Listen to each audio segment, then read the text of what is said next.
Best 11-এর ব্যাপারে আপনি যদি আমাকে জিজ্ঞেস করেন তাহলে আমি সেই জায়গাটা বলবো যে তানজিদ হোসেন তামিম এবং পারভেজ ইমন সেই জায়গাটায় আছেন।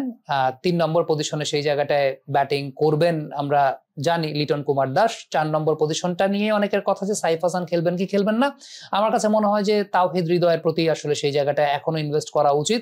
অন্তত এই ম্যাচটা তিনি ফর্মে ফেরার জন্য একটা ম্যাচ তার হতে পারে, কারণ সাইফ খুব বেশি আসলে পরীক্ষিত না সেই জায়গাটায়। 5 নম্বরে যদি বলেন আপনি জাকের আলী অনেক, শামীম হোসেন পাটোয়ারি আছেন, আমি রিশাদকে প্রেফার করব। আরব আমিরাতের কন্ডিশন, এশিয়া কাপের মতো মঞ্চ, বল স্কিট করে অনেক বেশি, আমি একজন লেগ স্পিনার খেলাতে চাইবো সেই জায়গাটায়।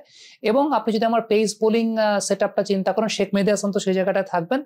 পেস বোলিং সেট আপের জায়গা যদি চিন্তা করেন, আমি দুজন বাহাতি পেস বোলার খেলাতে চাইবো, মোস্তাফিজ এবং শরীফুল, তো সেই সঙ্গে তাসকিন আহমেদ। আমি শরীফুলকে কেন খেলাতে চাইবো, টি-20 ক্রিকেটে পাওয়ার প্লেতে আবুধাবির মাটিতে শীর্ষ 5 জন আপনি যদি বোলার দেখেন তাহলে 4 জনই বাহাতি পেস বোলার।